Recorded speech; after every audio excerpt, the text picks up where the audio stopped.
Alors, le problème aussi, c'est la période de vérification. Voilà, c'est-à-dire qu'effectivement, par exemple, moi je travaille sur des périodes de 3 ans et demi, donc c'est pas au jour près. C'est pas. Mais ça m'a pas, ça n'est pas fort. C'est-à-dire que plutôt des périodes, même si effectivement un changement de période est important, mais malgré tout, ce sont des périodes qui peuvent s'étendre sur plusieurs mois, voire plusieurs années. Alors que la bourse, on est beaucoup plus dans la précision. Ça dépend. Il peut y avoir des tendances longues, des poussées longues. Exactement, donc ça dépend dans quel esprit on travaille, c'est pour la bourse. Donc il y a des investisseurs à long terme, il y a des investisseurs spéculateurs qui cherchent les mouvements de court terme. Donc voilà, donc ça c'est... Donc vous, par exemple, vous avez élaboré un modèle qui est organisé sur Mars, la révolution sidérale de Mars. C'est que par les recherches, on a trouvé que... Donc vous l'avez mis en place, ce modèle, dans votre logiciel. On a multiples modèles, mais 7 modèles, ils marchent. Voilà. Oui. C'est ça que... Vous avez mis qu'est-ce que vous mettez comme modèle? Vous avez mis tout un stock? Vous avez retrouvé? On a une multiplicité de modèles. Qui sont ceux qui ont déjà été élaborés par des astrologues ou c'est... Non, en fait, on essaie de... Donc, il y a des techniques astrologiques qui étaient inventées avant où nous, on peut vérifier n'importe quelle idée astrologique ou astronomique. Ça, j'ai bien compris. On peut même vérifier, par exemple, l'influence de la force de gravitation sur les données historiques. Donc, il n'y a aucun sens avec l'astrologie traditionnelle. Voilà. Oui. Et voilà, donc c'est une approche assez critique, et donc on enlève tout, on utilise les outils astrologiques, mais on enlève toute l'interprétation. L'interprétation, ça va nous donner que par les résultats. Donc, ah oui. Voilà, oui. Vous voyez, donc c'est de cette façon-là. C'est-à-dire que vos résultats, c'est plutôt la courbe qui monte ou la courbe qui descend. Exactement, c'est ça. C'est assez... Oui. Alors il faudrait effectivement avoir, dans le domaine historique, il faudrait créer une courbe qui ait aussi un mouvement de croissance et de décroissance, un coefficient. Il faut montrer que certains pays, à certains moments, on a des pays qui sont très agités politiquement et qui se replient un peu sur eux-mêmes et qui refusent les accords internationaux. Bon, et puis à d'autres moments, au contraire, les accords internationaux deviennent plus importants, plus forts. Bon, tout ça, c'est... il faut modéliser déjà tout ça voilà, avant même de faire le rapprochement avec l'astrologie. Exactement, oui, tout à fait. Oui. Donc vous avez un modèle qui est tout fait, qui est celui de l'indice Dow Jones. Mais est-ce que vous avez d'autres modèles disponibles? Oui, il y a deux types de modèles. Il y a les modèles astrologico-astronomiques. Par exemple. Et de l'autre côté, il y a les modèles socio-historiques. Donc il faut comparer, il faut rapprocher les deux types de modèles. On a fait une recherche, par contre je n'ai plus de cette donnée. Ici, je vais voir.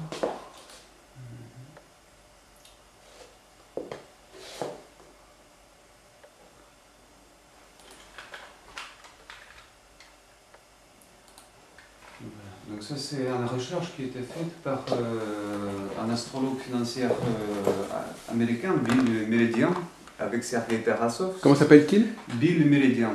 Ah oui. Vous devez connaître, il y a Ray Merriman et Bill Oui, voilà, Meridian. Merriman, je connais. Mais il y en a deux, ils sont... Voilà, je ne connais pas l'autre, j'ai rencontré Merriman. Donc Sergei Tarasov, donc ils ont fait une étude sur le prix du blé. Ouais. Et le prix du blé, nous avons un historique assez long qui dure, je crois, ils ont fait une recherche sur 750 ans. Oui. Donc c'est seul un des produits qu'on a arrivé à répertorier les prix au long des années et des siècles. Oui. Et donc qu'est-ce qu'on peut retirer, quelle influence sociale qu'on peut retirer? Par exemple, les sécheresses qui étaient l'année dernière en Russie, oui, des forêts qui sont brûlées, le prix du blé, Israël aussi, oui. Et en Israël, le prix du blé il est augmenté très haut. Donc on retrouve un cycle de Saturne-Neptune. Ouais. Mais surtout les Neptunes, le cycle de Neptune qui gère les sécheresses et le prix du blé sur cette période-là. Ouais. Donc Voilà, donc ça c'est une des façons qu'on peut vérifier les influences sociaux. Même, Alors c'est quoi? C'est les conjonctions, c'est les oppositions, c'est quoi exactement? c'est les retours de Neptune à sa place. Donc Ah bon? c'est à partir, voilà, 750 ans. Toujours. Alors, là c'est 705. Ça c'est un tour sidéral. Oui, Ah oui, c'est toujours un autre. C'est pas un système que tu as. Non, non, non, 750 ans, c'est l'historique des données qu'on a étudiées. Ah oui, c'est ça. Mais le site de Neptune que vous utilisez, c'est quoi? C'est les conjonctions de Neptune avec quoi? C'est un cycle, combien? 164 ans, c'est ça? Oui, c'est ça. Voilà, c'est ça, c'est bien cette cycle. Donc il revient sur un certain point sidéral. Voilà, c'est un retour sidéral. Voilà, il fait un retour sur un endroit, et donc voilà. à chaque fois, donc on va dire, le prix de blé il augmente à partir de ce moment-là. Donc oui. c'est des façons. Quoique le point, on ne peut pas déterminer que ça peut être n'importe quel point. Ah oui, oui, bien sûr, c'est approximatif. Non, mais il n'y a pas de point précis. Non, non. C'est quoi le point précis? Tous les points peuvent servir de. Comment peut-on parler du retour de Neptune sur le zéro bélier? Sur quoi exactement? Non, par exemple, pourquoi on peut vérifier? Par exemple, voilà, sur 100 combien de fois? 165 ans. Oui. 165 ans, on peut, dans 750 ans, combien de fois ça répète? 4 fois. 4 fois, 5 fois. Donc à peu près, on n'a pas trouvé d'autres cycles astronomiques qui ont un lien avec le prix du blé. Oui. À si long terme. Oui. Donc on trouvait que ce cycle, il est à chaque fois, donc sur 4 fois qu'il a fait répétition revenu à la même endroit, donc le prix, il est parti. Donc on dit pourquoi il part le prix à la hausse, parce qu'il y a la sécheresse ou quelque chose qui se passe. Oui, mais ça n'est pas. Excusez-moi, je ne suis pas très convaincu parce que. Il est possible que le prix du blé ait augmenté aussi alors qu'il n'y avait pas cette configuration. Vous simplement, vous montrez, d'après ce que j'ai compris, vous montrez que lorsque le... D'ailleurs, j'ai toujours pas compris qu'à quel... On va dire, on trouve les cycles dominants, on va dire, on trouve les cyclicités temporaires qui ont une corrélation avec un certain... voilà. Non. Il ne suffit pas de montrer que quand tel phénomène se produit astronomiquement, il se produit un phénomène du même genre. Il faut montrer que chaque fois qu'il se produit ce phénomène du même genre, il y a le même phénomène astronomique. C'est pas du tout pareil. Oui, non, je vois. Par exemple, dans mon système, si vous me montrez qu'il y a un événement du type qui m'intéresse et qui ne correspond pas à mon système, ça me fait problème. Il ne suffit pas que mon système soit validé par les événements, il faut aussi il ne suffit pas que le système soit validé par les événements qui se produisent à ces moments-là, il faut aussi qu'il ne manque pas des événements du même genre qui n'entreraient pas dans le système. Oui, mais comme il y a une multiplicité de différents événements qui se changent quotidiennement, on va dire. Oui. Non, ce genre de... Non, mais voyez-vous, il y a tout un travail à faire, parce que non, il y a... Vous partez, votre point de vue, si je comprends bien, monsieur Ivanov, c'est-à-dire que de toute façon, il faut déjà être bien content qu'il y ait des événements de ce type quand le cycle se produit, et que, bon, même s'il y a d'autres événements qui existent et qui ne correspondent pas à votre modèle, ça n'est pas très grave. C'est pas très grave, parce que de toute façon, il faut être modeste, il faut se contenter de montrer qu'il y a une corrélation dans ces cas-là. Et vous cherchez de définir donc un modèle fixe, qu'il y a un modèle qui marche à chaque fois, c'est ça ce que oui, il y a un certain type d'événement qui ne peut pas avoir lieu si il n'y a pas cette configuration qui est là. Voyez-vous ? Donc les critères sont beaucoup plus exigeants, parce qu'on pourrait vous répondre, monsieur Ivanov, on pourrait vous répondre que le type d'événement que vous cherchez, il a toujours lieu. Ça veut dire qu'il y en a tout le temps. Donc il y en a tout le temps, donc il y en aura aussi quand votre modèle, pour votre modèle aussi. Si ces événements se reproduisent très souvent, il n'y a pas de raison qu'ils ne correspondent pas à votre modèle. Donc il faut montrer. Je vous donne un exemple. Pour 1989, vous connaissez les travaux d'André Barbeau, je pense, plus ou moins. Oui. Bon, André Barbeau avait annoncé, il y a très longtemps à l'avance, d'ailleurs, même déjà en 1953, voyez-vous, donc il avait annoncé 36 ans à l'avance qu'il y aurait, avec la conjonction Saturne-Neptune, un moment important pour la Russie. Bon. Le problème, c'est que, effectivement, ça s'est produit, mais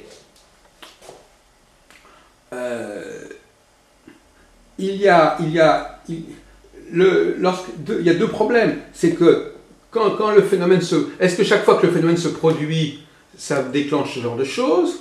Et deuxièmement, est-ce qu'il n'y a que quand il y a ce phénomène que ce genre de choses se produit? Voyez-vous?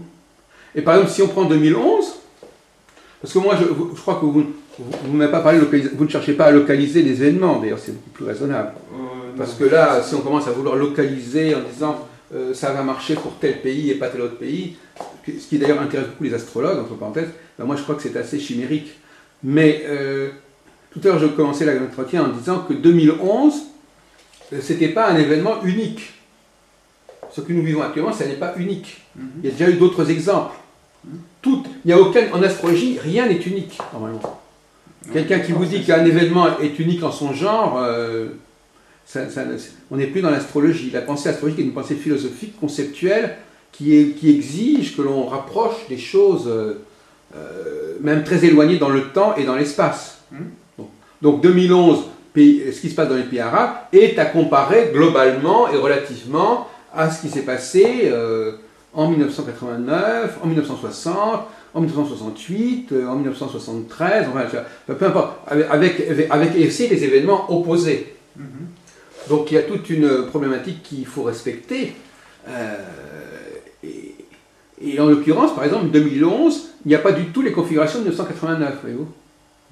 Donc les explications qui avaient été proposées pour le modèle en 1989 ne fonctionnent plus pour 2011. C'est normal. Donc, pourquoi c'est normal?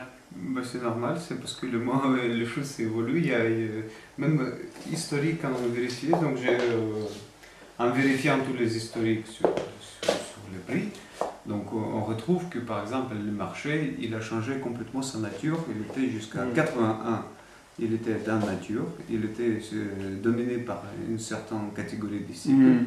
Et à partir les accords avec les Reagan, qui a ouvert le marché libre, et le marché il a complètement changé sa nature. Oui. Et mais donc, ça. Les cycles sont différentes et les façons de prévoir les choses. Oui, mais ça, je crois que c'est un critère qui n'est pas acceptable en astrologie. Je ne pense pas que l'astrologie soit censée dire que les choses ont évolué. En tout cas, dans le cas précis que je vous ai donné, 1989 et 2011 sont deux points successifs dans le carré rouge, voyez-vous. Donc, ils sont exactement ils sont deux points qui se suivent exactement. C'est-à-dire que la configuration 89 et 2011, il y a la position de Saturne dans le même carré rouge. Et de même que entre, je sais pas, par exemple, le carré bleu, par exemple, si vous prenez par exemple l'histoire de l'Union européenne, en 1957, on a fondé le marché commun, et en 1973, la Grande-Bretagne est entrée dans le marché commun, voyez-vous. Donc elle a rejoint le système, et les deux points sont dans le carré bleu, voyez-vous. Donc je crois que ce genre d'explication proposée, c'est toujours une explication. Il faut toujours se méfier de ce genre d'explication, parce que ça permet effectivement de s'en sortir, mais nous, on ne se permet pas ce genre d'excuses, si vous voulez. On veut absolument que le système fonctionne, même s'il y a des éléments de perturbation externe qui peuvent différer, il faut malgré tout que le phénomène se produise. Alors, effectivement, il ne va peut-être pas se produire dans les mêmes conditions exactement, au même endroit en tout cas, parce que entre 89 et 2011, il y a des pays qui ont trouvé des solutions pour canaliser les énergies populaires. Par exemple, le grand problème des élections, tout ça, ça calme les esprits, voyez-vous. Et donc c'est dans les pays où il n'y a pas d'élection que le phénomène devient fort. Donc ça explique non pas que le phénomène a lieu ou pas, mais où il a lieu. C'est normal qu'il n'ait pas lieu, c'est normal qu'il ait plutôt lieu dans les pays arabes actuellement que dans d'autres pays qui ont déjà trouvé des solutions, puisque finalement le carré rouge, ça correspond à une volonté du peuple de se diriger, de prendre son destin en main, si on veut, et de ne pas le laisser à la disposition d'un chef. Donc le carré rouge, c'est la crise des chefs. C'est-à-dire que les chefs, les hommes politiques majeurs, tombent en quelque sorte en période de carré rouge. Donc bon. Et inversement, ils sont amenés au pouvoir en période de carré bleu. Hein? Alors, donc ça, on peut étudier par exemple la carrière de différents hommes politiques et montrer que le carré rouge ou le carré bleu détermine, par exemple, même l'affaire DSK, eh bien, elle est en période de carré rouge, voyez-vous. Mais elle est en période de carré rouge aussi, vraiment, c'est vrai aussi pour Kadhafi, c'est vrai aussi pour Moubarak, c'est toute une série de populations de chefs qui sont en crise, qui tombent en période rouge, et qui inversement sont poussés vers le haut en période bleue. Donc, non, mais je trouve qu'on a une conversation intéressante, ça peut... Bon, et puis il n'y a pas tellement de chercheurs dans ce domaine-là, donc c'est très intéressant de vous rencontrer, mais effectivement, on voit les limites de... Il faut encore avoir des données intéressantes, voilà, et vous connaissez la fameuse parabole de la personne qui cherche dans la nuit un objet, et elle est en train de chercher un objet à côté d'une lumière. On lui demande, mais est-ce que tu as perdu cet objet près de cette lumière? Il dit non, je l'ai perdu à l'autre côté de la rue, mais là-bas il n'y a pas de lumière, donc je cherche ici.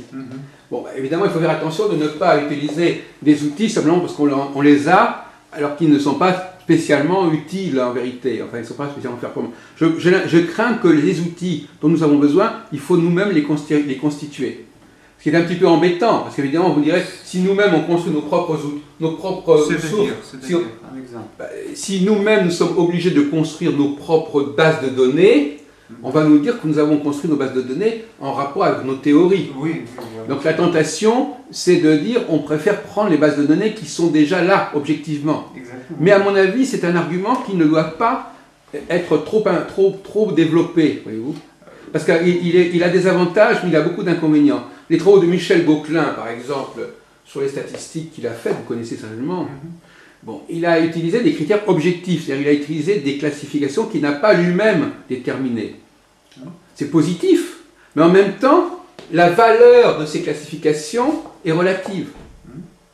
Donc finalement, il va travailler sur des classifications professionnelles dont la valeur n'est pas forcément significative. Par exemple, on a aussi un autre logiciel qui est développé aussi par mon ami Sergei Tarasov, qui permet justement de vérifier, par exemple, on a 300 dates de naissance de la qualité des gens, par exemple des astrologues, 300 astrologues. Voilà.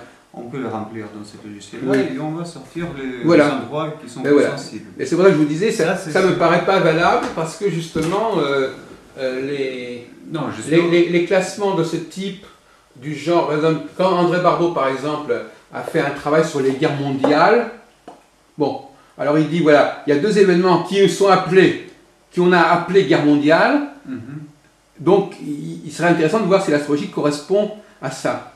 Mais ce sont des concepts qui ne sont pas forcément valables. Qu'est-ce que ça veut dire une guerre mondiale? D'abord, c'est un terme qui n'est utilisé qu'au XXe siècle.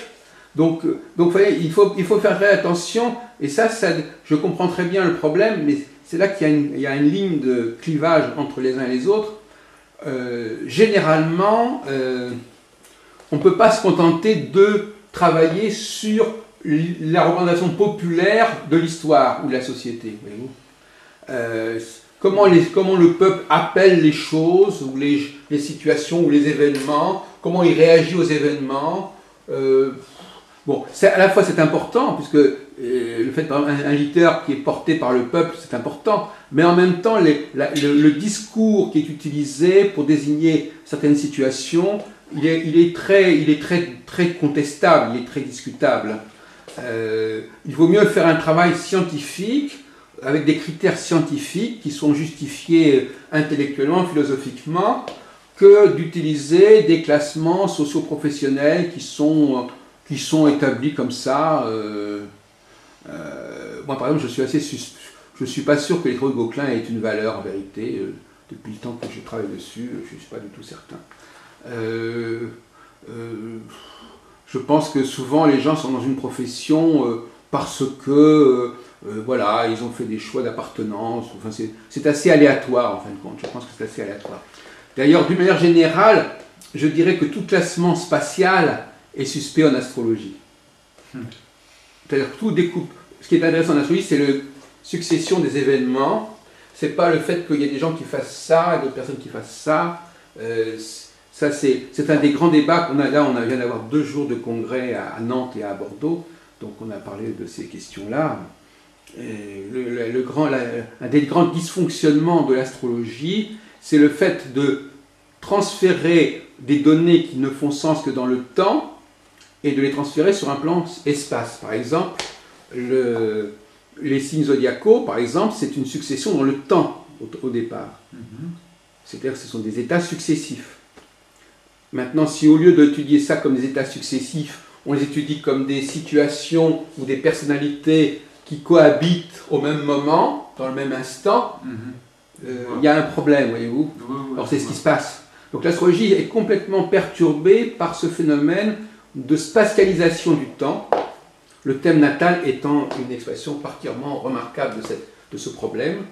C'est-à-dire que beaucoup d'astrologues, d'ailleurs, le reconnaissent eux-mêmes, nous ne voulons pas faire de prévisions, nous ne faisons plus de prévisions, nous faisons des études psychologiques, et donc finalement, automatiquement, on tombe dans la spatialité. C'est-à-dire qu'au lieu de dire que vous allez faire telle chose à tel moment et telle autre chose à tel autre moment, on va dire vous faites ça et en même temps vous faites ça, vous avez envie de ça, etc. Donc on est dans les études psychanalytiques, de critères, de tension, d'antagonisme, qui n'ont rien à voir avec l'astrologie en fait. Exactement, ouais, je suis tout à fait d'accord. Voilà, donc Gauquelin, en fin de compte, il est tombé dans la spatialisation, puisque au lieu d'étudier les planètes comme des états successifs d'un phénomène cyclique, il les étudie comme des catégories qui cohabitent, qui ont chacune leur mot à dire au sein d'un espace donné. On est dans la détemporalisation. Donc l'astrologie mondiale, effectivement, c'est vraiment la reine de l'astrologie, c'est la porte royale de l'astrologie. Mais là, le problème, cher monsieur Ivanov, c'est que vous savez que notre école, elle appartient à ce qu'on appelle le monoplanétarisme. C'est-à-dire qu'on n'utilise qu'une seule planète. Saturne. Saturne ? Oui. On considère que les autres planètes n'ont aucune influence en astrologie. C'est-à-dire qu'effectivement, on étudie Saturne, on peut décomposer le cycle de Saturne en plusieurs étapes. Ça c'est possible, en l'occurrence en 8 étapes si on veut, mais on ne considère pas qu'il y a Uranus d'un côté, Saturne, la Lune, Mars, etc. C'est-à-dire que ça aussi c'est une spatialisation. Parce que normalement, initialement, Serge, le nom des planètes, je ne sais pas si vous connaissez la théorie de Jean-Pierre Nicolas sur les âges, la théorie des âges. Bon, les noms des planètes correspondent à des états successifs de la pensée. Oui, non, je connais ce débat. Donc, ou à des états de développement successifs du psychisme. Donc, là encore, on est dans la temporalité, ce sont des états successifs. Ce ne sont pas des forces qui agissent en même temps, c'est la même force qui va changer de nature dans son cycle. Donc, la théorie actuelle, c'est qu'en fin de compte, il n'y aurait qu'une seule planète et que toutes les autres valeurs planétaires ou mythologiques ne sont que des représentations des phases successives de la planète en question. Et d'ailleurs, la preuve, c'est que, si vous connaissez un peu l'histoire de l'astrologie, ou la tradition astrologique, la théorie des domiciles, vous la connaissez certainement, le fait de dire que quand une planète est dans le signe du Bélier, elle est sous la domination de Mars, etc., c'est exactement ça. C'est-à-dire que les planètes ne sont pas vraiment là. C'est simplement des états. Au lieu de parler du Bélier, on peut parler de Mars. Au lieu de parler du Taureau, on peut parler de Vénus. C'est la même chose. Ce sont des processus de représentation cyclique qui n'ont qu'une valeur pour marquer une évolution, mais qui n'ont pas de valeur en tant que telle. De même qu'un autre critère qui est très intéressant actuellement, qu'on a trouvé, c'est qu'en réalité, chaque planète correspond à 2 phases opposées, 2 cycles opposés. Par exemple, le Soleil est responsable à la fois du jour et de la nuit. Il est responsable du jour en termes de force, en forme bleue, et de la nuit en termes rouges, c'est-à-dire par l'absence. Donc finalement, on n'a pas besoin de 2 planètes pour représenter 2 valeurs opposées. Le même cycle intègre lui-même des valeurs opposées.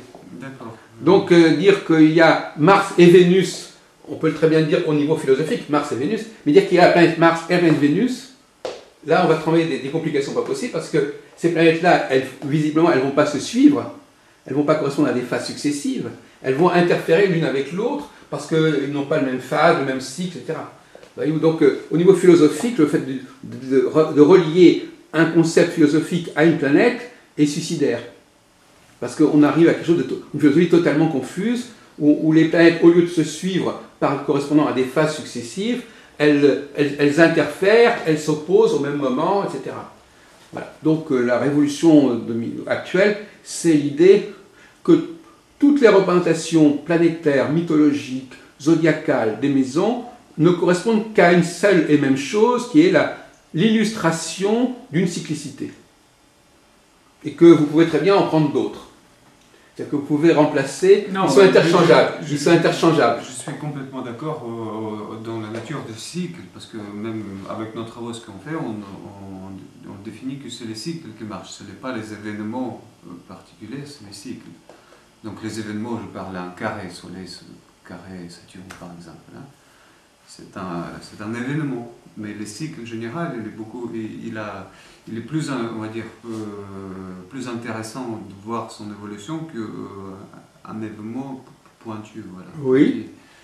Donc, oui, d'ailleurs, effectivement, c'est pour ça que nous, on a introduit la notion de géométrisation de la prévision astrologique. C'est-à-dire qu'effectivement, nous, ce qui nous intéresse, c'est de montrer que, dans le cas de Saturne, par exemple, que Saturne, les influences de Saturne vont obéir à un carré ou à des carrés. C'est-à-dire qu'ils vont...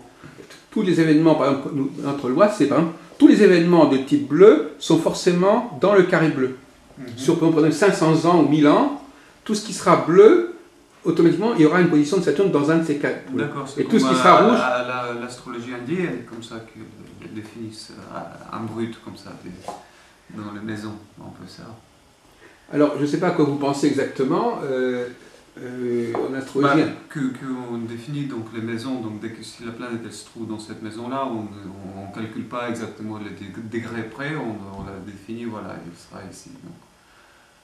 Je ne suis pas sûr d'avoir compris ce que vous dites. Enfin. Non, j'ai dit que dans certaines écoles indiennes, oui. Quand on calcule les positions des planétaires, on les définit, donc c'est un peu un carré aussi. Donc leur zodiaque, c'est pas comme un zodiaque rond comme ça.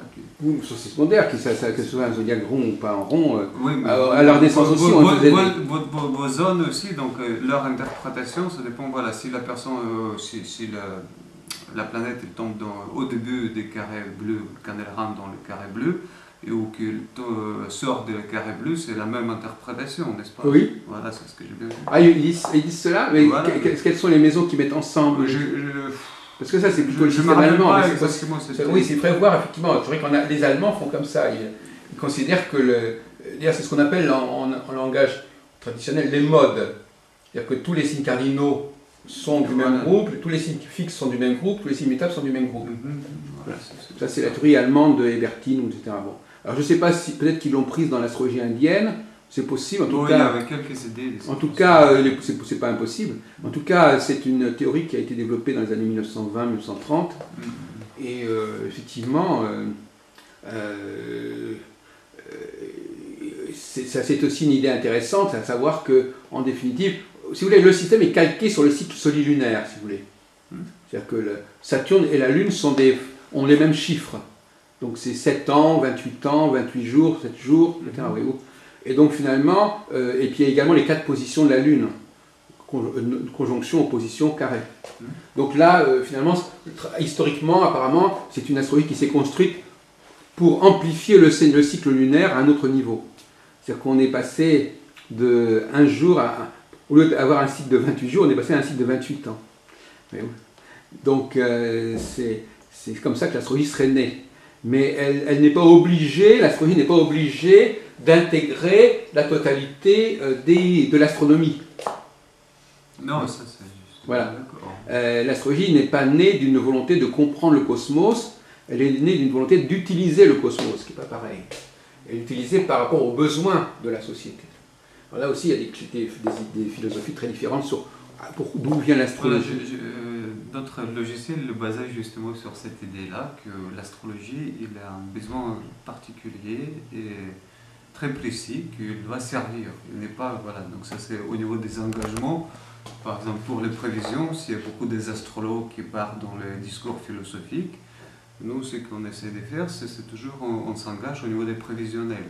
on construit le modèle mathématique fort, et donc on va dire, voilà, demain, il va avoir tel et tel phénomène, et par exemple, on va avoir une mauvaise journée ou une bonne journée. Donc ça, c'est la prévision, elle est quotidienne. Hein. Donc on va dans le sens des prévisions, et c'est très pratique au niveau des sens, on gagne de l'argent. Donc vous voyez ce que je veux dire? C'est qu'on a vraiment enlevé tous les parties d'interprétation, oui, d'accord, oui. tout le jonglage qu'on peut avec oui. les théories, donc on cherche... Alors vous avez quand même un langage minimal, si vous voulez. Si, bien sûr, non, moi je suis moi-même astrologue, je consulte les gens aussi en astrologie, mais c'est... voilà, donc ça c'est dans le parti pratique, astrologie pratique, voilà, on peut utiliser astrologie pratique. Mais moi ce que je voulais dire, c'était que l'astrologie était née comme ça. C'est pas tellement ce qu'elle est aujourd'hui, parce qu'aujourd'hui elle est quand même très différente. Voilà, mais initialement elle est née, les hommes ont créé l'astrologie pour se créer un super calendrier. Au lieu d'avoir un calendrier au niveau mensuel, annuel, ils ont créé un calendrier beaucoup plus extendu qui leur permettait d'organiser leur vie autrement. Parce que quand on a des unités de temps plus courtes, par exemple aujourd'hui on n'élit pas les gens pour 1 an, on élit les gens pour 4 ans, pour 5 ans. Donc c'est important qu'on ne soit pas limité par le rythme annuel des choses ou le rythme mensuel des choses. Et donc grâce à l'astrologie, on a un rythme plus lent qui permet de faire des choses plus lentes. En Union soviétique, par exemple, à une époque, ils faisaient des plans quinquennaux. Oui, c'est 5 ans. Oui, voilà, donc ils avaient compris, de toute façon, ils avaient compris qu'on ne fonctionne pas, même en Israël aujourd'hui, maintenant ils ont des budgets sur 2 ans, ils ont compris qu'on ne pouvait pas travailler uniquement sur une année, sur un mois, à la petite semaine, comme on dit. Bon. Mais effectivement, au niveau de la recherche, tout dépend des étapes où on est. Au niveau de la recherche, il est normal de prendre en compte toutes les possibilités. Mais au bout du compte, à l'issue du processus, on s'aperçoit que normalement, l'astrologie n'est pas faite pour avoir un nombre illimité de configurations. Elle n'est pas née comme ça, elle est certainement née autour d'une configuration centrale, majeure, à laquelle on a accordé de l'importance. Mais là, il y a plusieurs sensibilités. Hein. Bon, oui, ça c'est un autre problème. Enfin, moi, je vous le dis comme ça. Il y a plusieurs sensibilités. Actuellement, je connais bien les sensibilités des uns et des autres, parce que j'ai interrogé un très très grand nombre de gens. Mais, bon. Alors donc, finalement, vous-même, vous êtes astrologue par ailleurs, c'est ça? Oui, vous êtes astrologue, on vient vous voir pour des consultations. Oui, tout à fait. Voilà, donc il faudrait que vous me donniez votre carte, votre mail, etc. Voilà, vous avez ma carte. Ah oui, je vous dis, c'est celle-là? Oui, c'est celle-là. Très bien, on l'indiquera avec votre vidéo. Donc c'est vous, la société, vous êtes connu sous le nom de Uransi en fait. Exactement. C'est votre nom en fait, votre nom de travail. On n'est pas censé savoir que vous appelez Ivanov ou... Ce n'est pas grave, je me déclare de toute façon, donc les gens me connaissent. D'accord, oui. Alors effectivement, donc vous travaillez comme un astrologue normal en fin de compte, quelque part? Oui, comme un astrologue normal, je prends les consultations, mais bon, c'est avec les projets dans lesquels je me suis mis, donc ça vous a pris beaucoup de temps. Ça me prend plus de temps donc, de monter ce projet. Donc vous espérez que ce projet va intéresser des gens comme Auréas, je ne sais pas, ou comme des grands distributeurs de logiciels. Bon, les distributeurs de logiciels, je suis déjà en contact commercial, donc voilà. Il n'y en a pas de souci avec ça, mais vers quel public on va? Donc on va toujours vers le public qui est intéressé par le monde bourse, donc analyse technique souvent. Donc le programme possède aussi différentes façons différentes techniques classiques. Vous avez créé une vidéo, vous avez créé un logiciel de démonstration? Nous avons un site internet, nous avons 2 sites internet en fait, un en anglais et l'autre il est quadrilingue. Donc on peut venir voir et prendre, connaître les... non, c'est pas sur cette clé. C'est pas cela. C'est pas signalé, il n'y a pas sur ce... après je vous... D'accord.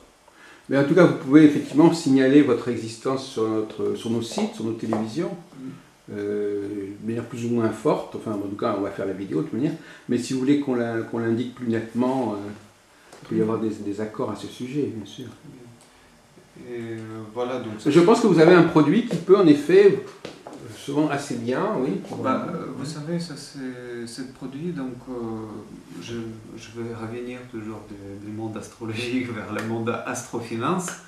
Donc nous avons un produit qui nous permet de construire le modèle, donc, ça veut dire par exemple notre produit phare, c'est le courbe de prévision. Donc ça veut dire qu'on a le passé, et à partir d'un certain moment, on va construire le modèle prévisionnel. Donc la courbe, elle va partir dans le futur.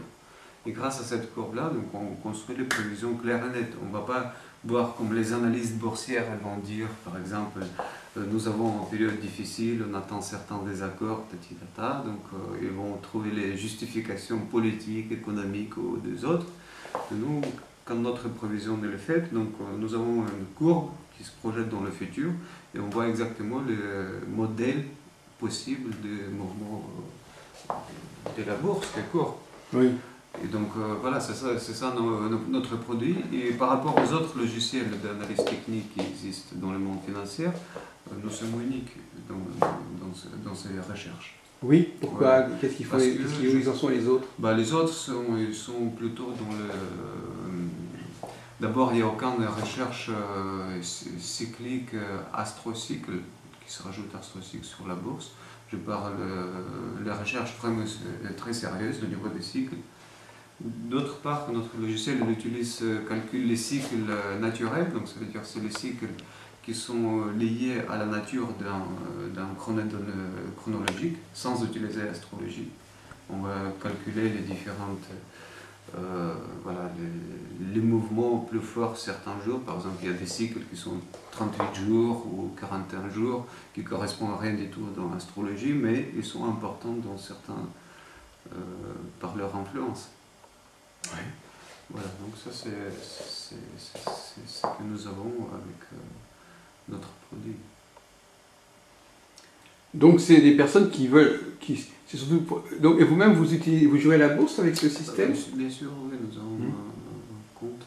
Voilà. Et donc vous avez dit que c'est finalement un critère important, c'était donc vous avez introduit une notion que je n'ai pas très bien comprise, vous l'avez dit tout à l'heure, la notion de retour sidéral. Alors est-ce que vous pouvez nous l'expliquer un peu mieux? Parce que moi, le retour sidéral, je pensais que c'était, comme on a dit tout à l'heure, bon, Saturne revient sur un point de l'espace, ça c'est clair. Non, en fait, ça c'est... Donc on peut tester les différents cycles, on utilise différents horoscopes. On utilise l'horoscope héliocentrique, donc qui est basé sur le centre soleil. Géocentrique, après nous utilisons les phases, donc qui sont d'une nature différente, avec de la logique différente. Par exemple, la phase entre Vénus et Mercure. Donc c'est une phase, c'est un cycle en soi-même, n'est-ce pas? Oui. Voilà, donc ça c'est un cycle à part, donc qui n'est pas utilisé dans l'astrologie classique. Ouais. Après, donc le cycle, la modèle qu'on a trouvé tout à l'heure, c'est avec le Mars. Donc ça veut dire que c'est le mouvement de Mars autour du Soleil. Ce n'est pas le mouvement de Mars autour de la Terre. Voilà, c'est pas le cycle qu'on utilise dans... C'est pas le cycle héliocentrique non plus. Voilà, donc ça c'est... Non, c'est pas héliocentrique. Moi j'ai des limites effectivement au niveau astronomique, mais là je comprends pas de quoi vous parlez. J'ai rarement entendu parler de ça avant. Voilà, donc mais dans notre logiciel, on utilise aussi toutes les données astronomiques possibles. C'est pas que les données astrologiques avec les zodiacs fixes ou zodiacs sidérales qui bougent un peu. Voilà, donc ça c'est... Vous voulez dire que chacun peut adapter le modèle à... Vous pouvez faire la recherche comme... Oui, voilà, grâce à vous, on peut faire le modèle, on peut faire ce qu'on veut, mais à condition d'avoir déjà des données qui sont intégrées. Voilà. Donc vous fournissez donc les données, il faut les avoir sur des sites, enfin bon... Voilà, il faut les chercher. Les données, par exemple, historiques, il faut les... Et par contre, on peut les récupérer... Les données financières, c'est assez facilement récupérable. Oui. Mais de données pour les autres événements historiques, oui. C'est beaucoup plus... Oui, il y a un retard à ce niveau-là, effectivement. Voilà. Oui. C'est vrai que si on avait actuellement énormément de données au niveau psychologique, sociologique, historique, voilà. On pourrait vérifier ce qui va et ne va pas avec l'astrologie, alors que finalement, actuellement, on est obligé de c'est artisanal, on est obligé de construire ses propres... Ou bien on prend des choses qui existent déjà mais qui sont discutables, ou bien on invente son propre système historique. Et alors, à ce moment-là, on peut toujours vous dire que vous avez... mais de toute façon, l'astrologie a le droit aussi de contribuer à la recherche historique. Hein. Elle peut aussi arriver à modifier, elle peut aussi modifier la présentation historique que nous avions avant. Mais cette notion de périodes qui sont favorables au nationalisme, au contraire qui sont favorables au supranationalisme, c'est facile à comprendre. Les notions qu'à certains moments il y a moins de pays parce qu'ils se retrouvent dans des blocs et d'autres moments il y a plus de pays, on peut comprendre aussi, mais d'un autre côté je ne connais pas en effet je ne sais pas s'il y a des bases de données sur ce sujet. C'est curieux, il y a un retard à ce niveau-là, mais peut-être que ça existe, je ne sais pas. En tout cas, il est certain que l'astrologie est pénalisée par l'absence de ce genre de travaux. Exactement. Elle est pénalisée parce que soit elle ne peut pas travailler, soit elle va travailler avec des outils qui sont de moindre valeur, qui existent mais qui n'ont pas d'un intérêt majeur. Comme par exemple, certaines classifications qui sont empiriques, qui sont comme ça. Quant à la bourse, moi je ne suis pas un enthousiaste de ce critère. Les élections non plus, parce que voyez-vous, par exemple, il y a aussi des perturbations. On organise des élections, ça crée des mouvements, mais ça n'est pas forcément un rapport avec l'astrologie. On va dire en 2012, il y aura des élections aux États-Unis, bon ben d'accord, ça va provoquer artificiellement quelque chose qui ne correspond pas forcément.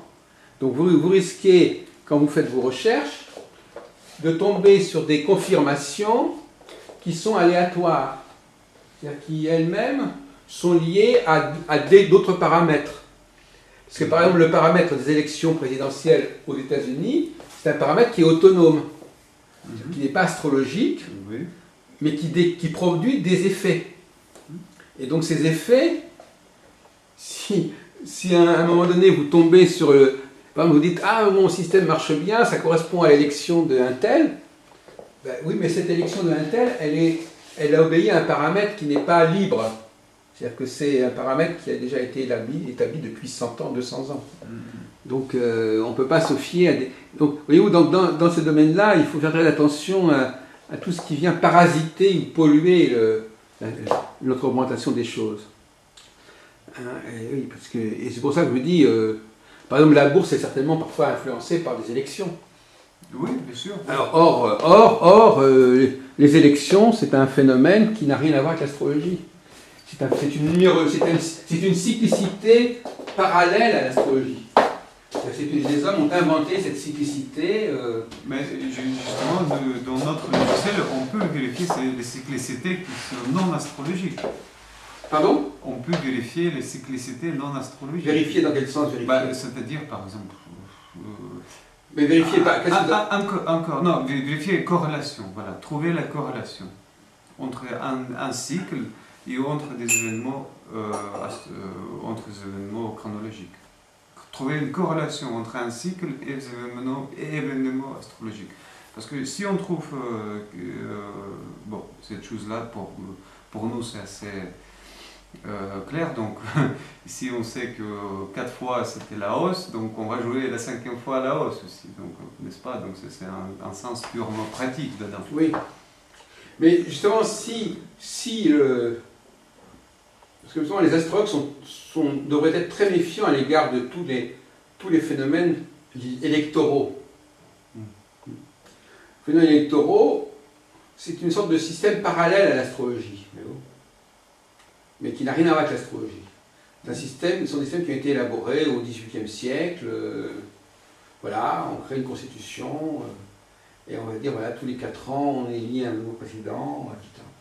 Donc, les Américains, ils ont créé il y a donc 200 et quelques années, ils ont créé un système qui a été respecté de façon absolument rigoureuse, puisque même quand il y a un président qui meurt avant la fin de son mandat ou qui est assassiné, eh bien, le vice-président remplace, et donc l'élection n'a pas lieu quand même. Donc finalement, c'est un système qui organise délibérément et par avance, tous les 4 ans, un certain type de situation de mouvement, d'activité, etc. Bon, ce système-là, il interfère avec l'astrologie, si vous voulez. Et il est très, très intéressant de distinguer entre des événements qui sont provoqués par ce système-là, des événements qui sont provoqués par le fait que les élections sont programmées, et des événements qui ne sont pas prévus par ce système-là. Voyez-vous ?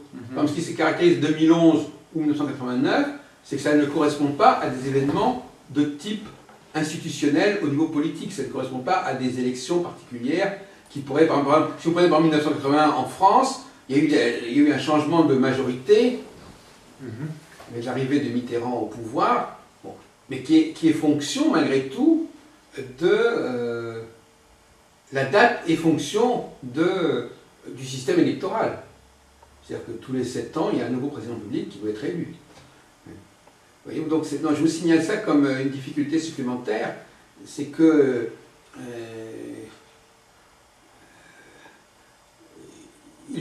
parfois il y a des confirmations qui ne sont pas de vraies confirmations, soit parce que tout simplement la configuration qu'on met en avant, comme vous dites, elle ne marche que cette fois-ci, elle ne marche pas une autre fois, donc elle n'est pas valable. Si ça ne marche que dans un seul cas. Actuellement, c'est malheureusement ce qui se passe avec les astrologues. Les astrologues, ils se contentent de dire, voilà, actuellement, dans le ciel, il y a ça, ça, ça et ça, donc tout ça, ça doit expliquer l'événement. Voilà. Ils ne vont pas se dire, qu'est-ce qui dans le ciel explique l'événement. Pour eux, c'est la configuration globale qui est forcément l'explication de l'événement. Ouais, donc ils n'ont plus de démarche... Comment ? C'est le chemin le plus facile de décrire quelque chose. C'est un peu le consensus actuel de beaucoup d'astrologues, c'est-à-dire que la totalité du système solaire doit être considérée globalement pour comprendre une situation. Ils ne vont pas dire que ça vient de seulement ça. Ils ont besoin d'une interaction entre toutes les choses. Vous voyez, Jacques, nous avons les cycles, par exemple, vous placez le Saturne au centre, oui, le centre. Cet cycle, il y a quelque chose encore qui influence les cycles des Saturnes, on va dire. Ouais, j'essaie de comprendre, oui, qu'est-ce que vous dites ? Non, ce que je dis que vous placez dans votre système Saturne, par exemple, au centre des mouvements, d'évolution, voilà. Mais derrière Saturne, il y a des autres influences qui sont majeures que Saturne. Ils ont une nature beaucoup plus lente. Non, mais justement, nous, on n'accepte pas cette idée. Voilà, donc... Il n'y a pas d'influence des autres planètes. Les autres planètes n'existent pas, à la limite. Elles n'existent pas, elles ont été nommées comme cela pour des raisons philosophiques. Je ne sais pas si vous connaissez, il y a une époque, même déjà Platon en parle, c'est une théorie du voyage des âmes. Voilà. Les âmes, avant de s'incarner, passent par les différentes planètes. Et donc chaque planète correspond à un état successif de leur progression. Donc ça n'est pas du tout pour dire que ces planètes agissent sur nous, ça veut dire simplement qu'elles correspondent à des états successifs de l'incarnation ou de la désincarnation de l'âme. Et il n'y a pas de raison véritablement pour leur accorder une signification. De toute façon, je vous l'ai dit tout à l'heure, une seule planète peut être déjà un élément essentiel d'information. Parce que d'une part, elle passe par des phases successives. Regardez par exemple, quand on parle du passage d'une planète dans les 12 signes zodiacaux, ce qui n'est pas d'ailleurs une théorie que j'accepte spécialement, mais pour vous montrer qu'on va dire que ça sera 12 moments différents de la planète. La même planète va déjà fonctionner sur 12 registres différents.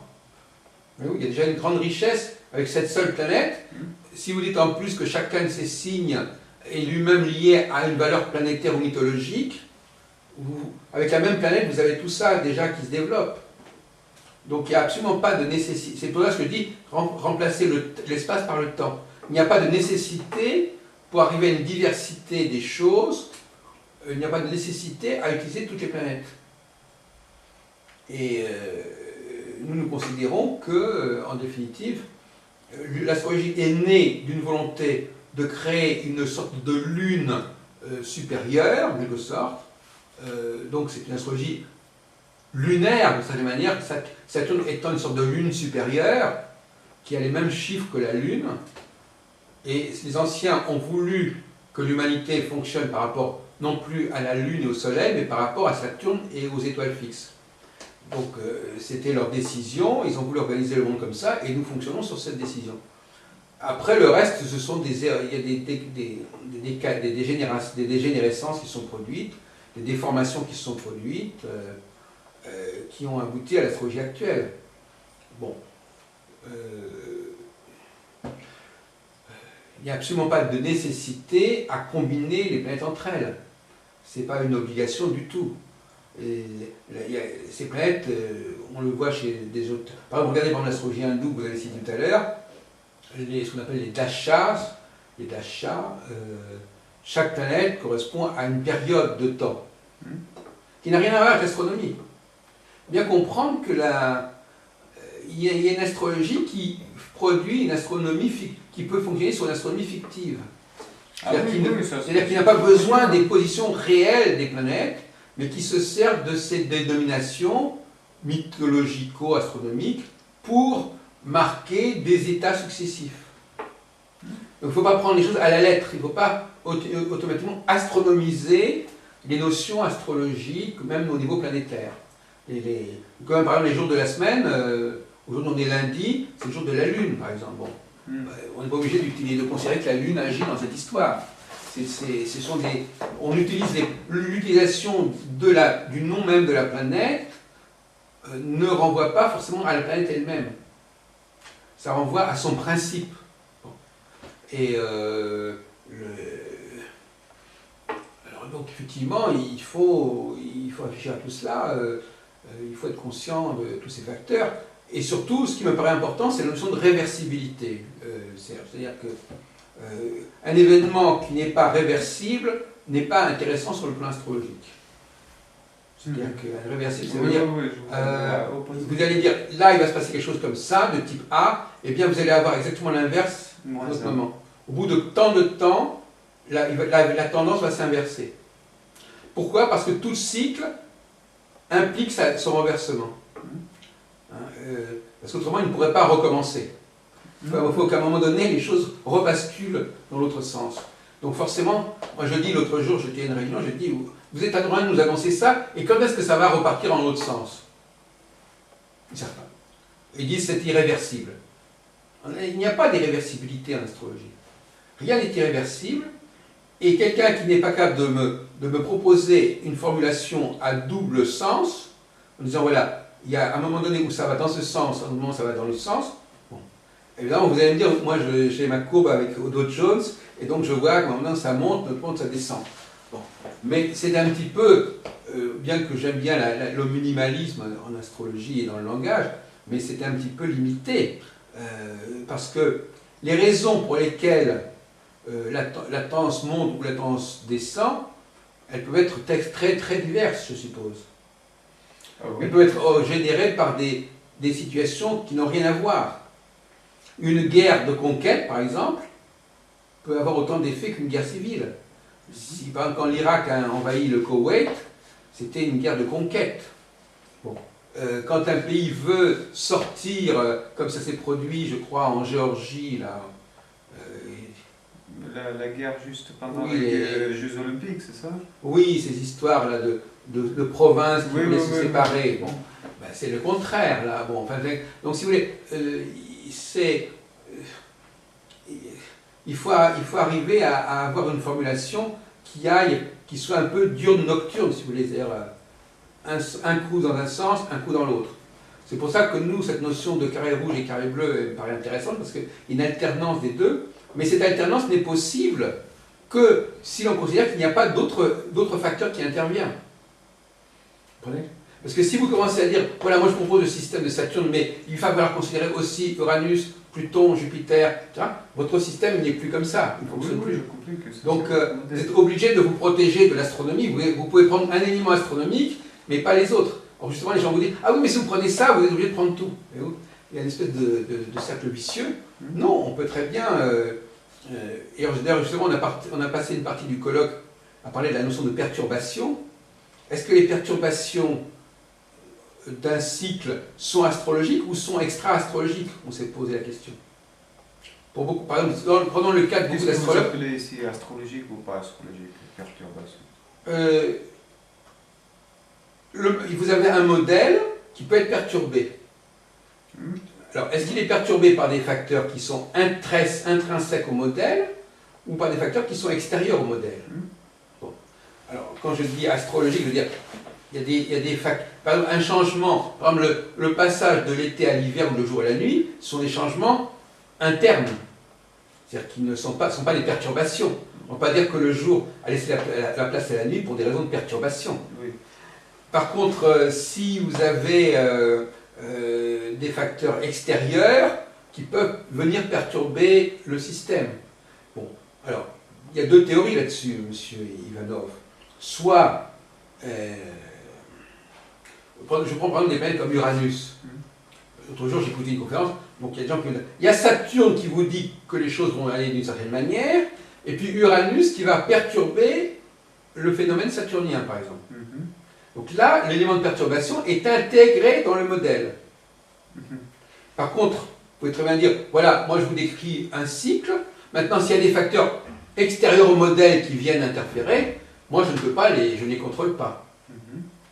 Bon, donc l'excuse pour utiliser plus de planètes, la seule excuse, c'est qu'on va comme cela mieux contrôler les facteurs de perturbation du cycle en question. Exact. Bon.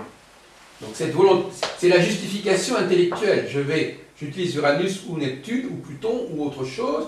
Mais vous savez, je sais pas, je pense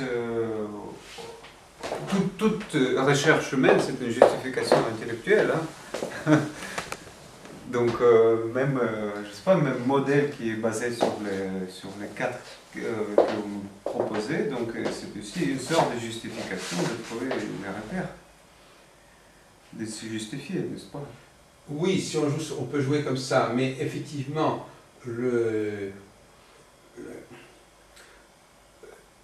beaucoup d'astrologues ont du mal aujourd'hui à accepter de devoir tenir compte de modèles extérieurs à l'astrologie. Je vous donne un exemple un peu idiot. Par exemple, hier, il y avait un colloque à Bordeaux. Il y a eu des problèmes avec le micro. Tout d'un coup, on entendait pas, etc. Bon. Il y avait un facteur de perturbation. C'était pas prévu. C'était pas prévu. D'une certaine manière, il y a les perturbations ne sont pas prévisibles par le modèle lui-même. Elles peuvent être prévues par un autre modèle, mais pas par celui-là. Donc, ce sont ce que j'appelle des perturbations externes. Bon. Maintenant, quelque part, vous pouvez dire ces perturbations externes ne sont pas externes. Parce que dans l'astrologie, vous avez plusieurs planètes, et donc vous avez des planètes qui vont jouer le rôle du facteur externe. Hein, c'est comme par exemple dans des prisons, il peut y avoir des hommes qui jouent le rôle des femmes. Etc. Donc, si vous voulez, cette façon de vouloir à tout prix attribuer à des facteurs, considérer que des facteurs externes sont eux-mêmes internes, il y a quelque chose qui est assez malsain dans tout ça, voyez-vous. Il serait beaucoup plus simple de dire, voilà, il y a un système qui est assez simple, avec des facteurs qui se succèdent. Bon, maintenant, il peut y avoir des perturbations, mais ces perturbations ne sont pas liées ni à Uranus, ni à Neptune, ni à Jupiter. Ce sont des perturbations qui sont liées à des facteurs terrestres qui peuvent se produire. Autrement, on tombe dans le paradoxe de vouloir expliquer l'imprévisible, de vouloir prévoir l'imprévisible. Or, prévoir l'imprévisible, c'est une sorte de paradoxe, c'est une contradiction dans les termes. L'astrologie contemporaine, par l'utilisation d'un grand nombre de planètes, est dans une sorte d'attitude de prévision de l'imprévisible. C'est-à-dire qu'elle prévoit des éléments de perturbation qui, normalement, sont étrangers au modèle qu'elle utilise. Et elle veut les considérer comme des modèles, comme des facteurs internes au modèle. D'où la justification intellectuelle de la multiplication des planètes. Si vous refusez cette justification intellectuelle, vous n'avez pas besoin de ces planètes. Ces planètes ne servent que pour expliquer l'imprévisible pour expliquer l'élément de perturbation. Donc, effectivement, on en arrive à l'idée que l'astrologie n'a pas à tenir compte de tout ce qui existe au niveau astronomique, les astéroïdes, les planètes transsaturniennes, les planètes transplutoniennes, etc. Ce n'est pas une obligation.